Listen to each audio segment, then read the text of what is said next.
Welcome to ABN Andhrajyothi analysis.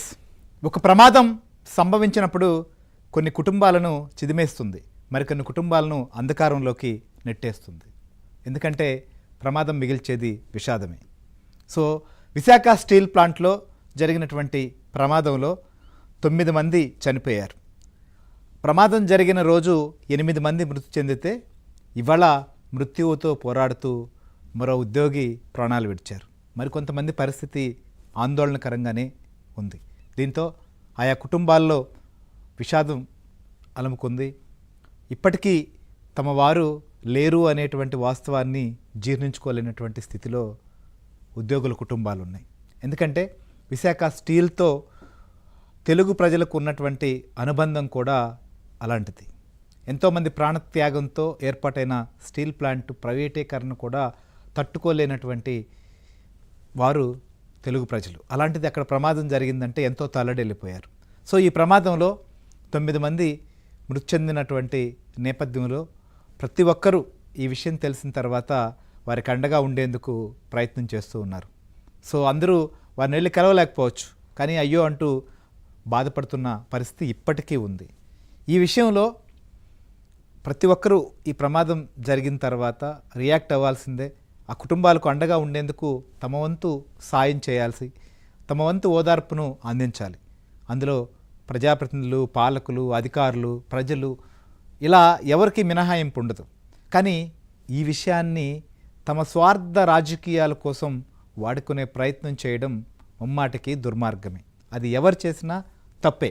So ప్రస్తుతం ఈ ప్రమాదం జరిగిన తర్వాత 24 గంటల వ్యవధి లోపే కేంద్ర రాష్ట్ర ప్రభుత్వాలు రియాక్ట్ అవ్వడం, ఆయా కుటుంబాలకు 25 లక్షల పరిహారం చెల్లించడం, క్షతగాత్రులకు 10 లక్షలు ఇస్తామని చెప్పడం, చనిపోయినటువంటి వారి కుటుంబాల్లో పర్మనెంట్ ఉద్యోగం ఇప్పిస్తామని చెప్పి అర్ధరాత్రి సమయంలో ఆర్థిక శాఖ మంత్రి నిర్మలా సీతారామన్తో కూడా చర్చించిన తర్వాత సంబంధిత శాఖ మంత్రి కుమారస్వామి హుటాహుటిన ప్లాంట్ కాడికి వచ్చి ప్రకటించారు.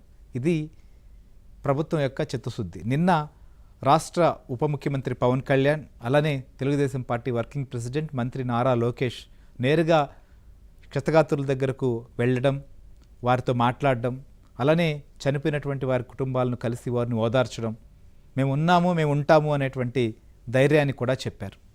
సో అక్కడ కూడా కొంతమంది దీన్ని వారు వచ్చి పరామర్శిస్తున్నప్పుడు ఇష్యూ చేసేటువంటి ప్రయత్నం చేశారు. సో ఇక్కడ స్టీల్ ప్లాంట్ సంబంధించినటువంటి ప్రైవేటీకరణ అంశం, లేకపోతే ప్రస్తుతం కార్మికులు, ఉద్యోగులు ఎదుర్కొంటున్నటువంటి సమస్యలు, లేకపోతే దీని క్యాప్టివ్ మైన్స్ విషయం, ఇవన్నీ కూడా సమస్యలు ఉన్నాయి. కానీ దాన్ని ఎవరూ లేదని చెప్పలేరు. కానీ ఇప్పుడు జరిగినటువంటి ప్రమాదం సందర్భంగా ఇవన్నీ కూడా చర్చకొస్తే అసలు విషయం డైవర్స్ట్ అవుద్ది. సో కాబట్టి ఇప్పుడు అక్కడ జరగాల్సిన దానికి కాకుండా మరో విధంగా, లేదా ఆయా కార్మికుల చనిపోయినటువంటి వారి కుటుంబాల్లో కూడా ఒక అభద్రత, అపోహ నెలకొనే విధంగానో చేయాలని చూడడం, దీన్ని రాజకీయ అంశంగా మార్చేటువంటి ప్రయత్నం, లేకపోతే తమ స్వార్థానికి అనుకూలంగా దీన్ని మలుచుకునేటువంటి ప్రయత్నం నాయకులు ఎవరు చేయడం కూడా, అది ఏ స్థాయి నాయకులైనా ఎవరైనా ఇది కరెక్ట్ కాదు. సో నిన్న అనుకున్నట్లే నిన్న జరిగినటువంటి పరిణామం పైన కూడా మంత్రి లోకేష్ ఒక వింత అక్కడ కొంతమంది వ్యవహరించినటువంటి తీరు పైన ఆయన కూడా అసహనం వ్యక్తం చేశారు. ఇది కరెక్ట్ కాదనేటువంటి అంశాన్ని. సో ఇవాళ మనం చూస్తే రాష్ట్రంలో ఎక్కడ ఇలాంటి ప్రమాదమో లేకపోతే మరో విషాదమో జరిగితే దాన్ని రాజకీయంగా వాడుకునేటువంటి ప్రయత్నంలో వైసీపీ, ఆ పార్టీ కావచ్చు, ఆ పార్టీ అధ్యక్షుడు జగన్ ఖచ్చితంగా అక్కడికి వెళ్ళిపోతారు. ఈరోజు కూడా అదే జరిగింది. విశాఖపట్నంకి ఆయన వచ్చిన తర్వాత సో అక్కడ వాళ్ళు కలవడం, మాట్లాడడం అవన్నీ చూసాం. అయితే దానికి జరిగినటువంటి ఓవరాల్గా ఎయిర్పోర్ట్ నుంచి హాస్పిటల్ కాడ వరకు జరిగినటువంటి ఆ హడావుడి, హంగామా, జన సమీకరణ, నినాదాలు చేయడం, ముఖ్యమంత్రి అంటూ అరవడం, ఇవన్నీ ఒక పరామర్శకి వెళ్ళినప్పుడు లేదా ఒక పరామర్శ చేసేందుకు వచ్చినప్పుడు ఇలా వ్యవహరించడం ఎంతవరకు కరెక్టు? అసలు ఇలాంటి సలహాలు లేకపోతే ఇలాంటి సాంప్రదాయానికి ఎవరు వారికి ఇస్తున్నారో తెలియదు. కానీ చాలా అక్కడ చూస్తే ఆ సీన్ అంతా కూడా, ఎందుకంటే ఒకవైపు కుటుంబ సభ్యులు కోల్పోయినటువంటి వారు గుండెల విషయాలా బాధపడుతున్న పరిస్థితి, ఇంకోవైపు క్షతగాత్రులు తమ పరిస్థితి ఏంటో మరో క్షణం అని తెలియని ఆందోళన. ఇలాంటి సందర్భంలో అక్కడ నినాదాలు, అరుపులు, హంగామా ఇది ఎవరు కోరుకోరు. ఇది అవసరం కూడా లేదు. ఇది చేస్తేనే నాయకుడు అనిపించుకుంటారు, ఇదేదో గొప్పతనం అనుకుంటే కూడా కరెక్ట్ కాదు. సో ఇక్కడితో ఆగారా? అదే కాదు. సో బాధితులకు స్పష్టంగా పరిహారం ప్రకటించడమే కాదు, టైం బౌండ్ ప్రకారం అందిస్తామని చెప్పి నిన్న మంత్రి లోకేష్, కేంద్ర మంత్రి శ్రీనివాస్ వర్మ కూడా చాలా క్లియర్గా చెప్పారు. ఆ తర్వాత ఇప్పుడు జగన్మోహన్ రెడ్డి వచ్చి ₹1 ఇవ్వాలి, మా ప్రభుత్వం వస్తే 1 ఇస్తామన్నారు. సో ఇప్పుడు రాష్ట్ర ప్రభుత్వం, కూటమి ప్రభుత్వం ఏర్పాటయ్యి 2 ఏళ్ళు ఇప్పుడు. సో 2 ఏళ్ళు ఇప్పుడు ఎలక్షన్లు లేవు, ప్రభుత్వాలు వచ్చేది ఇప్పుడు కాదు. సో అసలు దానికి దీనికి లింక్ పెట్టాల్సిన అవసరం లేదు. సో ఒక ప్రతిపక్ష నాయకుడిగా ఇచ్చిన పరిహారం చాలదు, పెంచమని డిమాండ్ చేయొచ్చు, కానీ మా ప్రభుత్వం వస్తే ఇస్తాం అని చెప్తున్నారు. సో ప్రభుత్వం ఉన్నప్పుడు ఏమిచ్చాము, ఎలా చేశాము అనేది కూడా ఖచ్చితంగా గుర్తుంచుకోవాలి. ప్రకటనలు చేస్తే కాదు, రాష్ట్ర ప్రభుత్వంలో ఉండి రాష్ట్ర ప్రభుత్వ పరంగా ఇచ్చారా?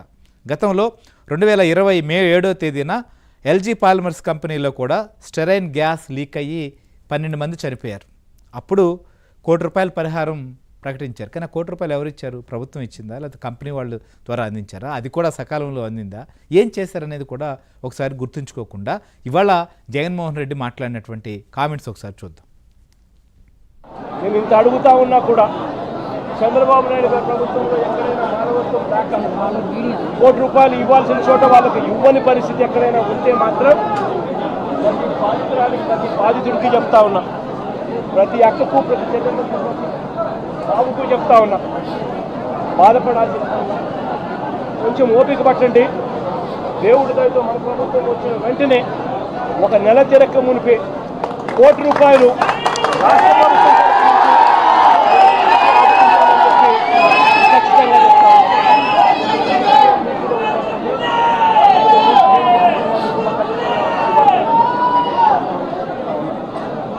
కాబట్టి అందరం కూడా మానవత్వం చూపాలి అని చెప్పి, మానవత్వం చూపుతూ ఆదుకోవాలని చెప్పి ఈ రాష్ట్ర ప్రభుత్వం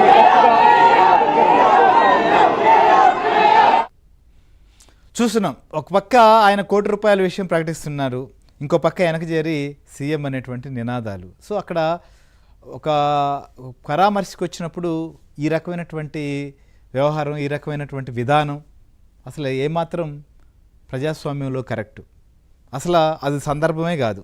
ఇంకోవైపు బాధితులకు సరే మీరు ఒక ప్రధానమైనటువంటి పార్టీ, ఆంధ్రప్రదేశ్లో మేమే ప్రతిపక్షం అని చెప్పుకునేటువంటి వారు, మీ తరపున ఏం ప్రకటించారు, మీ వైపు నుంచి ఏం సాయం చేశారు అనే ప్రశ్న కూడా వచ్చినప్పుడు మీరు ఏమైనా చేశారా, ప్రకటించారా? లేదా అక్కడ ఒక ప్రమాదం జరిగినప్పుడు ప్రతి ఒక్కరూ ఆదుకోవచ్చు, తప్పులేదు. సాయం చేయడానికి ప్రభుత్వంలో ఉన్నటువంటి వాళ్ళు, ప్రభుత్వంలో లేకపోయినా సాయం చేయాలనుకునే వాళ్ళు చాలామంది తమ వంతు సహాయం చేస్తూ ఉంటారు. సో అలాంటిదేం లేకపోగా ఇప్పుడు ప్రభుత్వం వస్తే అంటే ఇప్పుడు ప్రభుత్వం నుంచి పలానా చేయాలి, లేకపోతే పలానా ఇలా జరగాలి, లేకపోతే ఇంకోటి ఈ డిమాండ్ పెట్టడం వేరు. సో మేము వస్తే చేస్తామని చెప్పి అక్కడి నుంచి అక్కడ ఉన్నటువంటి వారికి ఏదో వినసొంపుగా ఉంటుందిలే అనుకుంటారు తప్ప అక్కడ ఈ రకంగా వారిలో ప్రస్తుతం చేసినటువంటి సాయాన్ని చిన్నదిగా చూపించడము, లేకపోతే దాన్ని తక్కువ చేయడము, ఇవి కరెక్టా, గతంలో మీరేం చేశారు అనేటువంటి కంపారిజన్ కూడా వస్తుంది. సో అసలు ఇవాళ వైసీపీ అధ్యక్షుడు జగన్ పర్యటన ఎలా జరిగింది, జగన్ చేసినటువంటి ప్రకటన పైన వాళ్ళ బాధితుల దగ్గర నుంచి ఏమైనా రియాక్షన్ ఉందా అనేది